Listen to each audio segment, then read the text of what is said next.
জয়পুরহাটের পাঁচবিবিতে বিশ্ব শিক্ষক দিবস উপলক্ষে র্যালি এবং আলোচনা সভা অনুষ্ঠিত হয়েছে। র্যালিটি লালবিহারী সরকারি পাইলট উচ্চ বিদ্যালয় থেকে শুরু হয়ে উপজেলা পরিষদ চত্বরে শেষ হয়। আলোচনা সভায় শিক্ষক ও প্রশাসনিক কর্মকর্তারা অংশগ্রহণ করে এবং বিভিন্ন বক্তব্য প্রদান করেন। বিস্তারিত দেখুন আব্দুল কায়ুমের প্রতিবেদনে। জয়পুরহাটের পাঁচবিবিতে বিশ্ব শিক্ষক দিবস উপলক্ষে র্যালি এবং আলোচনা সভা অনুষ্ঠিত হয়েছে। সকালে লালবিহারী সরকারি পাইলট উচ্চ বিদ্যালয় থেকে একটি র্যালি বের হয়ে উপজেলা পরিষদ চত্বরে শেষ হয়। পরে উপজেলা পরিষদের সম্প্রসারিত ভবন মিলনায়তনে আলোচনা সভার আয়োজন করা হয়। সভায় সভাপতিত্ব করেন সালাইপুর স্কুল অ্যান্ড কলেজের অধ্যক্ষ ও বাংলাদেশ শিক্ষক কর্মচারী ঐক্য জোটের জেলা কমিটির আহ্বায়ক আব্দুল গফুর মণ্ডল। প্রধান অতিথি হিসেবে বক্তব্য রাখেন উপজেলা নির্বাহী অফিসার রোমানা রিয়াজ। সভায় অন্যান্যরা বক্তব্য রাখেন জেলা মাধ্যমিক শিক্ষা অফিসের একাডেমিক সুপারভাইজার, স্থানীয় উচ্চ বিদ্যালয় এবং কলেজের অধ্যক্ষ, প্রধান শিক্ষক ও সহকারী অধ্যাপকরা। অংশগ্রহণকারীরা শিক্ষকদের মর্যাদা এবং তাদের অবদানের প্রশংসা করেন। শিক্ষার্থীদের মানসম্মত শিক্ষা নিশ্চিত করতে সকল শিক্ষা প্রতিষ্ঠানকে সক্রিয়ভাবে কাজ করার আহ্বান জানান।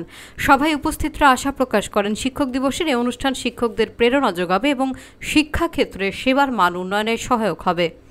অনেক বিষয়ে অনেক কথা শুনলাম, অনেক দাবি দেওয়া, তাদের অনেক পাওয়া না পাওয়ার কথা শুনলাম। আসলে বাংলাদেশ একটা পিছিয়ে পড়া দেশ এবং যে সকল দেশের কথা আমরা শুনলাম প্রত্যেকটা দেশই কিন্তু উন্নত রাষ্ট্র। বাংলাদেশ মধ্যমায়ের দেশ, এখানে অনেক কিছু আছে, অনেক কিছু নাই।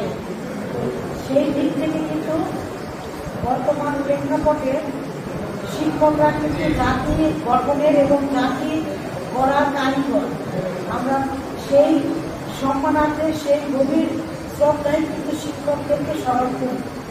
আমরা আজকে যারা বাংলাদেশের বিভিন্ন পর্যায়ে গুরুত্বপূর্ণ পদে আসি এবং বাংলাদেশের নেতৃত্ব দেওয়ার জন্য যে সকল পদ আমরা ধারণ করছি, প্রত্যেকেই কিন্তু এই শিক্ষাগুরুর হাত দিয়েই কিন্তু আজকে আমরা এই পর্যায়ে উপনীত হয়েছি। 2025 সালে আজকে এই শিক্ষকদের যে প্রতিপাদ্য বিষয়, সেটা হলো যে এই মহান শিক্ষকতা পেশাকে আমরা একটা গুরুত্বপূর্ণ পেশার পুনর্গঠনের দাবি হিসেবে কিন্তু এই প্রতিপাদ্য বিষয় কিন্তু নির্ধারণ করা হয়েছে।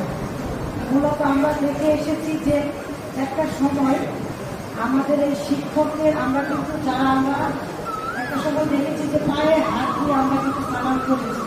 এখনো কিন্তু সেই যে একটা বিষয় সেটা কিন্তু এখন আমরা যখন গ্রামে বলতে যাই তখনও কিন্তু আমাদের সেই গুণী শিক্ষকদেরকে আমরা কিন্তু পায়ে প্রণামের একটা প্রচলন কিন্তু আমরা এখনো দেখতে পাই এবং আমরা নিজেরাও সেটা কিন্তু করি। তো শিক্ষকের গুরুত্ব কিন্তু অনেক কিছু জায়গায় আমরা শিক্ষককে চাইলেই কিন্তু নিম্ন পর্যায়ে রাখতে পারি না। আজকে একজন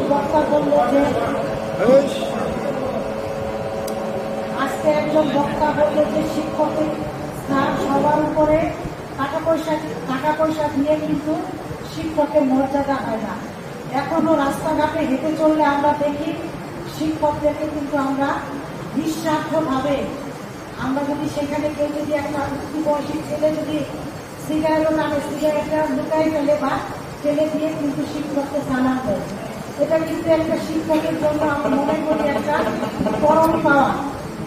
আর আমার উপজেলা নির্বাহী অফিসের কার্যালয়ে আপনাদের শিক্ষা রিলেটেড যে কাজগুলো আছে আপনারা সকলে অবগত আছেন।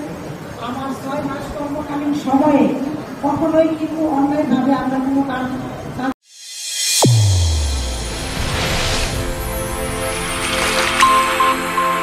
চ্যানেল A1 হৃদয়ের স্পন্দন।